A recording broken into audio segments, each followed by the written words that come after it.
So let me ask everybody a question. What is punk rock?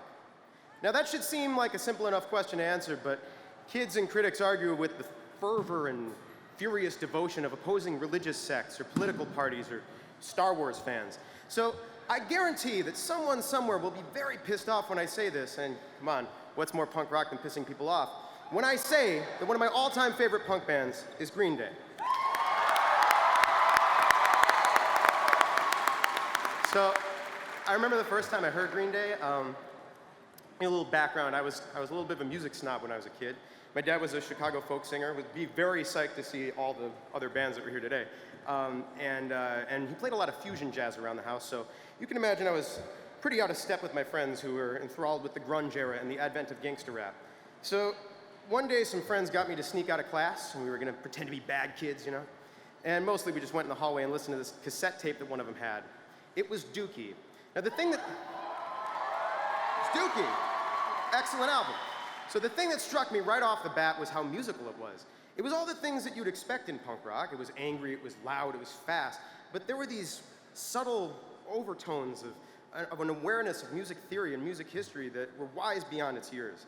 Now, the other kids had Guns N' Roses and Nirvana, and I fell in love with those things later, but in 1994, none of that was for me. This one I was like, this is mine. After that, I was all in. I tried to dress like them. I tried to play my dad's acoustic real low like Billy Joe did, and it did not look cool, did not work on me. I followed every interview, I watched every TV performance. And the more immersed in their world I got, the more I could tell that this band was one of the greats. Great bands have to feed on the strength of the collective. You have to think to yourself, wow, how did they get all these guys in one band together? Now, the thing that, kills me, sometimes you have a band that you really like and you think, man, they should maybe be in the Hall of Fame, but then maybe not everyone's pulling their weight. Maybe you see one guy and you're like, yeah, he's cool, but I don't know, maybe he just drove the van or something. But with Green Day, every sound that came out of these three guys was as important to the entire thing. I mean, you couldn't remove one guy. Billy Joe's signature snarl and sarcastic lyrics, that eternally youthful voice, those bright open chord structures, the way a silhouette of him playing guitar would be as recognizable a posture to any punk rock kid as Michael Jordan's mid-air dunk would be to a sports fan. Mike Dirnt's aggressively, yes. Mike Dirnt's aggressively tinny tone and those melodic bass lines put him in my mind, and you're ready to piss more people off, up there with the likes of James Jamerson and Jaco Pastorius is one of the most identifiable bass players in the history of bass playing. When you turn on the radio, you know who's playing. That's epic. Trey Cool. You have a drummer. Your drummer is named Trey fucking Cool. That is the coolest thing ever. And there's not a drummer under the age of 30, you can attest to this, yes?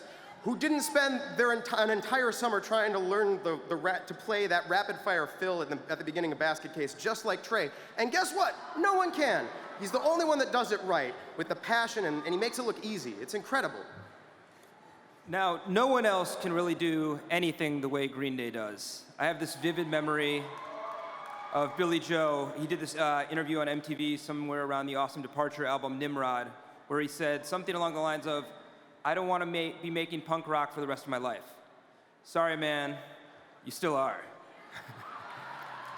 When you followed up your massive major label debut with a single about methamphetamine and another one that had two movements, that was pretty punk rock.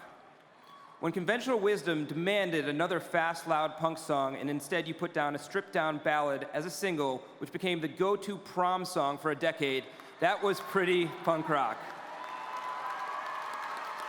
When you put out a 3 companion albums in an era of digital singles, that was pretty punk rock. When you put out an acoustic folk album at the time when radio was ruled by obviously Green Day-inspired pop punk, that was pretty punk rock.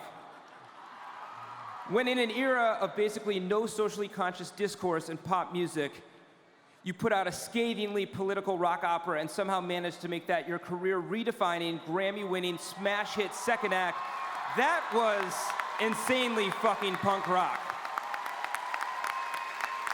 Not to mention your alleged involvement in the genre-bending side projects like The Network and Foxborough Hot Tubs. We all know it's you.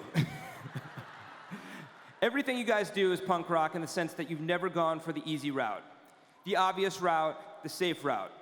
You've never repeated yourselves, and you've never done anything to please the suits. Suits aren't really pleased by change, but when a great band plays through a set of their hits, there should be a lot of change. Like Queen, The Who, or The Clash, the best bands both defy and define the labels they get saddled with. The best bands are legend on record and on stage. Now I have to say, getting off script for a second, the impact that Green Day has had on pop culture. When we walk through an airport, about 80% of the time when someone takes a picture with us, you hear them walk off and they're like, holy shit, I just got a picture with fucking Green Day.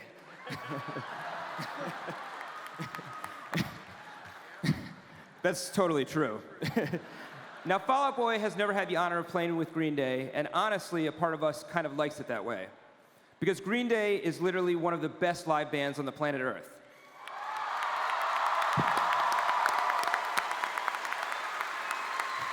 If you've ever opened for them, they put on a show that's so epic and engaging, the audience absolutely forgets about you by the way they're halfway through their first chorus, and an assault of confetti cannons.